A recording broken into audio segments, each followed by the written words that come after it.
Have you ever said to yourself, dang, SRB 2K was so cool, if only got a sequel? Hang up your sneakers because Dr. Robotnik and his ex-enemies are going go-karting. Hot dog, dang, hot dog, well, that's what I said when on April 25th, probably April 24th in your time zone, I logged on Twitter and went, oh dang, the sequel to SRB 2 Kart came out, with the surprise release of Dr. Robotnik's Ray Racers. By the lovely cool folk at Kart Crew. With a silly and fun plot about Eggman abandoning his evil ways and teaming up with Tails to make cool go-karts, Ring Racers is quite a blast. I'd known about the game being in development for a while, but to see it come out just suddenly put a big old smile on my face, and I downloaded it and played it instantly, and I had a very joyous and jolly time. I thought I would make a quick video discussing what I liked, what I think could be improved, and other such things about the game. But also, before I continue, just a quick note that I might get into spoilers or some stuff, but don't worry, if you've gone to the credits on intense difficulty, aka normal difficulty as it was formerly called, then you should be fine. Anyways, let's get into it, shall we? Things I like about this game and I think are pretty cool and rad. There are tons of things in this game that I dig, especially the mechanic in the title, the ring system. How the ring system works is that you start a race with 10 and you can hold up to a maximum of 20. The main usage for rings is that you could use them as a boost, but be careful because if you use too many rings you might put yourself in ring debt, and if you get hit with minus 20 rings, then you die. I will make your face the greatest in Korodai, or you shall go into ring debt. Another really cool thing about the rings is that you can't use them while you have an item in your hand, because they're bound to the same button, and so it sort of creates a risk and reward of, will you use your item, or will you throw out your item so you can use your rings? The ring mechanic is tons of fun and adds tons of depth to races while not being too overly complicated. It's cool. Another mechanic I really like is the new positioning mechanic. How this works is that at the start of races, before the countdown, you get a little positioning phase. During this positioning phase, you can collect some rings, get behind the start line and charge the spin dash. And if you get into a risky position but get some good timing, then you can be the first person to hit the start line once it lowers and then get a big speed boost. But be careful, because if you speed in there too early, or if you get too close and someone knocks you into the start line before the countdown, then you'll get faulted and have to wait until everyone else goes. I really like this mechanic because it feels like a more risky tactical version of that mini turbo you can get at the start of Mario Kart races. Cool stuff. Another really rad mechanic is how player colors are handled here. You see, in the original SRB2 kart, you had all the player colors unlocked from the very start, and you can pick whichever one you want. But in Ring Races, you only start with 2 player colors, the one that you picked in the tutorial, and the one that your character has by default. How do you get more, you might ask? Well, that's a good question. You see, for every track there is a spray can, and once you get one of these spray cans, either by doing a cool trick in a certain way, or even grabbing it mid-race if you're feeling risky, you get an extra player color. I think the system is super dang cool, because it encourages players to go back to tracks they've already played with no AIs on to explore and try and find them, like a mini puzzle. It's cool. It can also cause you to memorize the track layouts while looking for them, which is quite fun. I'm a massive fan of this system, but I can see why some people dislike it, so it's really good that the game includes a passwords.txt file with passwords to skip the spray cans and other stuff as well. So if you want to do it, then you can do it, and if you don't want to do it, then everyone wins. Yep! Speaking of collectibles, I really like how collectibles work in this game in general. You know that unlock system in Smash Bros. Brawl and in the newer games where you complete a certain challenge and then it reveals something on a grid, and it will also reveal more challenges around it, like their unlock conditions, and you get some hammers to skip stuff? Well, Ring Racers has that mechanic and it works really well here. Lots of the challenges are fun to do, and sometimes you might even do them without even trying, but some of them are fun to go out of your way to do. One other thing I like about the challenges is how, well, most of the time they won't tell you what their conditions are. What I mean by this is sometimes you might get a challenge that might say something like, as question mark, get first place on question mark. And so you're like, wow, what could those question marks be? But as you unlock more tracks by playing more cups and unlock more characters, the challenge condition will reveal itself more, and then you're like, oh, that's how I get that. And it feels like with every little new thing you unlock, it's contributing to unlocking another new thing, because now you've revealed more conditions and stuff. Even unlocking spray cans will show conditions around them. So it feels like every little unlock helps. I like that, it's cool, it's fun. There's also a password for a tournament mode which will temporarily unlock everything, so if you want to see what everything is, and if you want to see what the unlock condition for that one thing that's quite hard is to see whether you should go for it or use your chow keys on it, is really cool.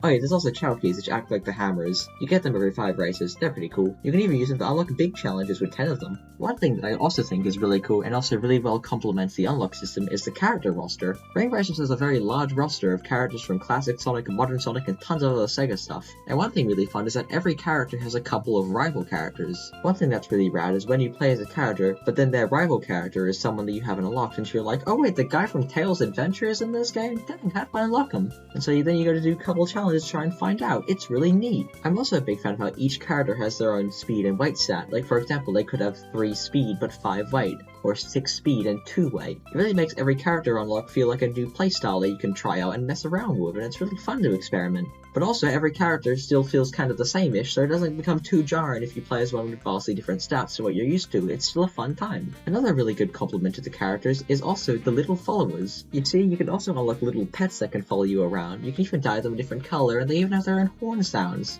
It's a super cute extra edition, and seeing lots of obscure stuff get representation here through this is really cool. Speaking of amazing things in this game, the music and visuals. This game has some incredibly pretty, amazing visuals with tons of detail and little extra things packed into them that will make you go, oh, that's really cool. And it also has an amazing selection of original music and even some music from other places, like other games or other things entirely. It's really neat. All of the tracks for the, race tracks accompany the game very well. And also all the alternative music that you can unlock from Prison Break levels in Grand Prix mode, which those Prison Break levels are already really cool. It's like really fun rewards that incentivize you to go back to replay Grand Prix to get some more alternative jams. Hello, it's me, Vivi in post, because silly old me accidentally skipped over a part of the script, so I'm coming back later to record it now. Extra thing I love about the music is how the title theme from SRB2 Kart, Real Beat Deposits by Simon Stalehagen, appears multiple times in this game as a leitmotif, which is really fun. It also returns as the title theme as well as other Simon tracks being used throughout the game. What's even cooler is that some other songs from the Sound Shock series of compilation albums are also used here, which is where Fuvial Beat Deposits and other such songs come from.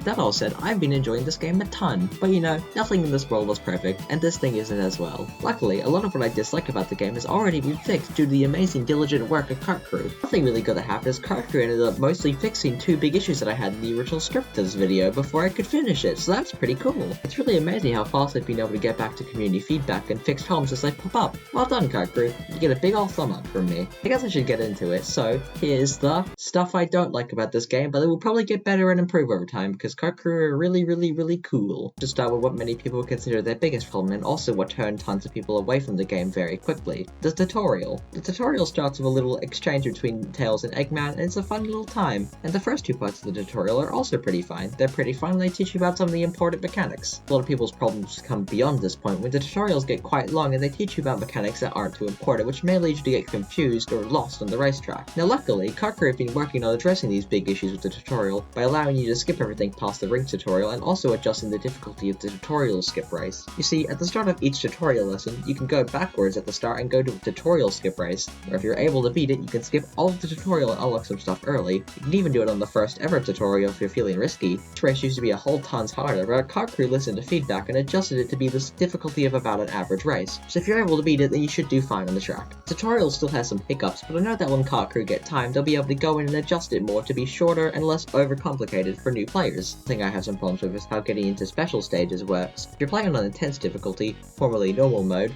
and get a high enough score at the end of a Grand Prix, you get to go to a special stage. It doesn't sound too bad, but the only problem is getting the score requirement is quite difficult as it requires you to play really well and hope that you don't get hit by bad luck causing AI to overtake. The thing that really stinks about it is if you have to use an extra life by failing a race, then that could massively decrease your points and prevent you from entering the special stage, which is something I really don't dang like. I feel like this big problem could be solved if they just lower the score requirements a little bit, so you don't have to do perfect, but if you do well enough you can get in. Or maybe make it that if you get first overall standing in the Grand Prix then you get a guaranteed special stage. Maybe that would help. I have big problems with the life system, but due to the recent changes to AI rubber banding and also some of the changes to the special stages to make them easier, I feel more welcome to them and I think they're a fine addition in the game. For one thing I think they could do with the life system is maybe make it that you can use more lives than you have, but if you use more beyond the amount that you have, then your overall rank at the end of the Grand Prix decreases. This would encourage players to come back with more track knowledge and more knowledge of the special stage in order to use less lives and get a better rank. I think this would also prevent the player from worrying about losing all their lives in a cup or worry about losing them all in a special stage and having to redo the cup. Special stages themselves, while they can be a bit hard sometimes, so far from what I've played are really quite fun. They've got some really pretty music and visual design and such, and they're a good time. The other problems that I have with the game are being worked on, such as rival AI being a bit unfair to deal with, but they're working on adjusting that and making more fair. One thing I'm really hoping is adjusted is preventing the player from getting knocked down really bad near the very end of a race. It could cost you some lap points or maybe even a retry and can be a big problem when going for emeralds. Luckily, they've been working on this with recent adjustments by making AI calm down more near the end of the race, which is pretty good. good. Besides those spoils and some other ones I can't tell because they're kind of spoilerish, I don't really have much of the plans for the game, and I've been having a wonderful time with Dr. Robotnik's Ring Racers. It's clearly a product of tons of labor and love from the 5 years in development that it took, and I'm really hoping that tons of people are able to have fun experiencing it. I'm really hoping I can get you to play it, or maybe give it a second try if you dropped it. And if you are going to play it, then I hope to see you on the racetrack, but if not, well then I'll see you later. Stay silly and stay safe, everyone. Bye bye!